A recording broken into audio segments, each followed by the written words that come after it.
Hello! So this look is using some of my favorite products from 2014, which I did a full list of on lovingbeauty.com. I'll link that down below if you want to check it out. And if you want to see how I got here, then just keep watching. So starting off, we're going to use some primers. I've got my Clarins Beauty Flash Balm that I'm putting all over and really working that into the skin. I've been loving this one for winter. I just recently got the Urban Decay Anti-Aging Eyeshadow Primer as well. I don't know, high hopes but low expectations on this one for the anti-aging factor, but it does always work great as a primer. One of my favorite foundations right now is this Rimmel Match Perfection, and my color is in 120 Ivory. I've been loving this combination actually, the Beauty Flash Balm and the Match Perfection for my winter skin, which is a little bit on the dry and dull side. I normally don't like to dot foundation all over my face, but when I'm using the Beauty Blender, it doesn't kind of oxidize and get stuck anywhere because the moisture in the Beauty Blender really helps to blend that out. Another one of my favorites is this Wet n Wild single eyeshadow in Brulee, and I'm using that to highlight my brow bone and just kind of neutralize discoloration and give me a nice even and powdery base to blend my contour shade onto. I'm really pressing it on and then blending to buff it into the skin. That ridiculous face is because of how messy this palette ends up looking, but the Lorac Pro To Go, another 2014 favorite, is a fantastic palette aside from how disgusting it looks on the outside. And I'm just using this matte brown shade to create a little definition in my socket to make my eyes appear a little bit larger, which is always ideal. And I'm currently obsessed with, but I didn't get them till 2015, these ColourPop eyeshadows. This one's in the shade Amaze, and it's not really picking up on camera, but it's actually a beautiful rose gold. These shadows only really work though if you tap them in with your finger, like it even says that on the website and in the instructions. So I'm really layering it and packing it on just over the lid and not up into the crease at all. I'm adding a little bit extra to the center of the lid because that's where I want the density of the pigmentation to be so it catches the light. I'm using the same brush with no extra product on it just to blend the edge of that cream eyeshadow into the powder. And then using my Kevyn Aucoin lash curlers. Whenever I'm doing a liquid line, I like to curl my lashes first, just so that it gives my brush a nice even placement to rest on when I'm drawing a line. Does that make sense? So that it gets nice and straight and I don't have crazy lashes going all over. I've just kind of stamped messily at the outside edge here, and I'm just going to stamp all the way across the lash line as well, or at least 2/3 of the way in. And now I'll start to perfect the shape a little bit. And once you've got the shape the way that you want it, then you can go back in and fill in and really kind of finesse that line to make it nice and clean and crisp. And as always with liquid eyeliner, I spend like 3 million years trying to get it the size I want. And now you'll see in the next clip, no, once we tried to match it with the other side, it became its own little beast, which I then spent a good 5 or 10 minutes trying to make them remotely similar to each other. In the end, I think it turned out all right, but it's definitely larger than I initially intended for my liner to be. But oh well, we're just gonna embrace it.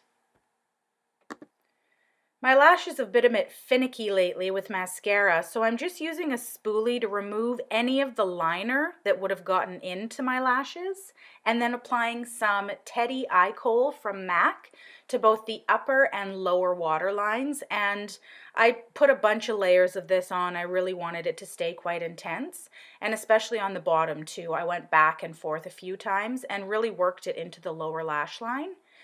And I'm just going to use a little brush here to kind of blend that out. That's all I'm going to have going on the lower lash line aside from mascara. So I want it to be nice and soft, but not too big. And a Q-tip always works to gently clean up any fallout and tidy up that eyeliner.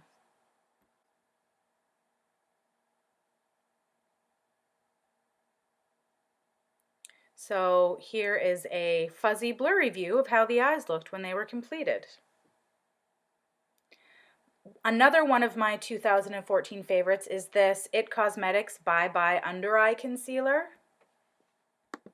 Mine's in the shade Neutral Medium, which is a lot darker than my skin tone, but I need the extra help to really cover up those dark circles. So I'm warming it up on my fingers first and then blending it out with a brush afterwards, and trying not to wipe as much as pat so that I don't move the product around and I still get that density of pigment, and it really cancels out the shadows there.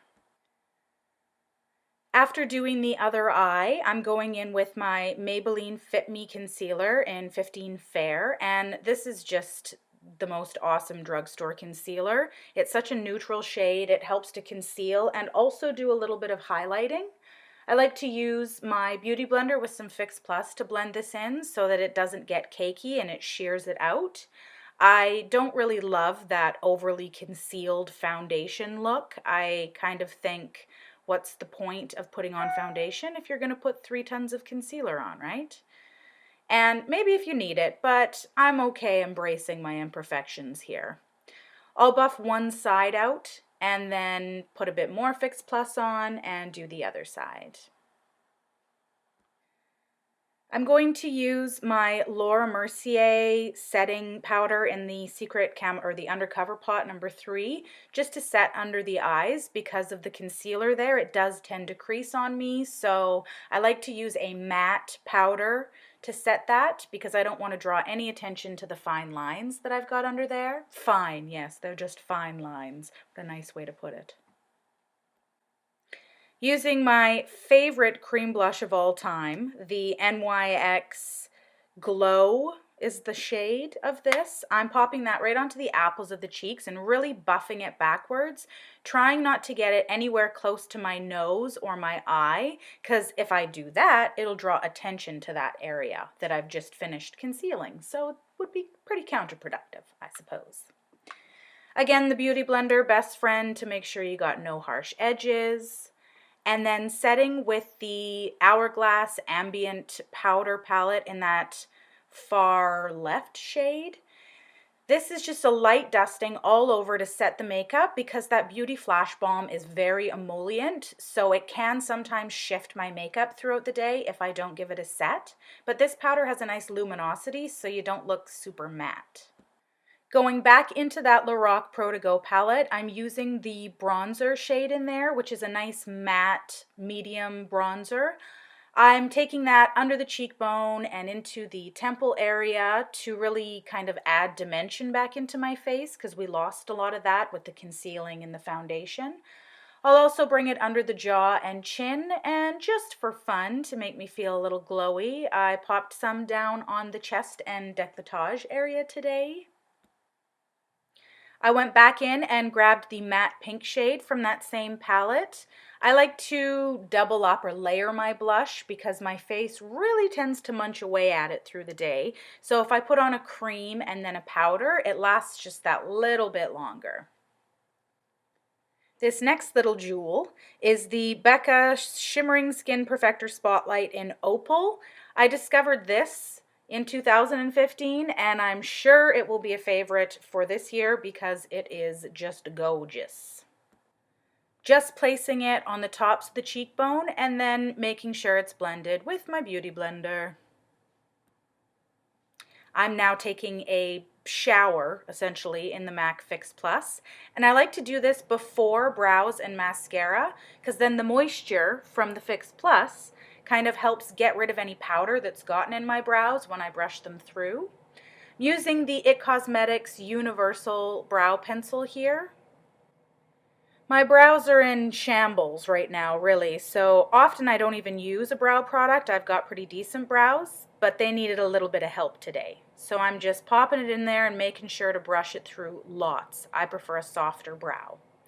My mascaras are the Too Faced Better Than Sex mascara on the top, and I'm putting a healthy coat of that one on. And I like the Clinique Bottom Lash Mascara for my bottom lashes, except for I've been making a total mess of it lately. I don't know what's going on with my lower lashes, but they are not making it easy on me. This is a great lower lash mascara because I can't even imagine the mess I'd make with a normal size mascara brush underneath there, considering the damage I do with this itsy weetsy one. I'm taking a moist Q-tip all on my lips here to kind of help get rid of dead skin and remove any foundation, concealer, powder that got on there, so I get a truer color from my lip products. This lip liner is the Rimmel East End Snob lip liner. It's just a nice pinky shade. It doesn't have a whole lot of gray in it, which I've noticed a lot of lip pencils do. Not really what I'm going for. I'm filling the whole lip in with that and then just softening the edges before I put on this cute little chubby stick that my son got me for Mother's Day last year. The color is Pudgy Peony, and though it's a sweet color, it wasn't very consistent, so I decided to add another similar color on top. And this is the Flower Cosmetics Lip Balm Lipstick in Wispy Wisteria. Alright, so that's this makeup look completed. Thanks for watching, and come back again for something new. Bye-bye.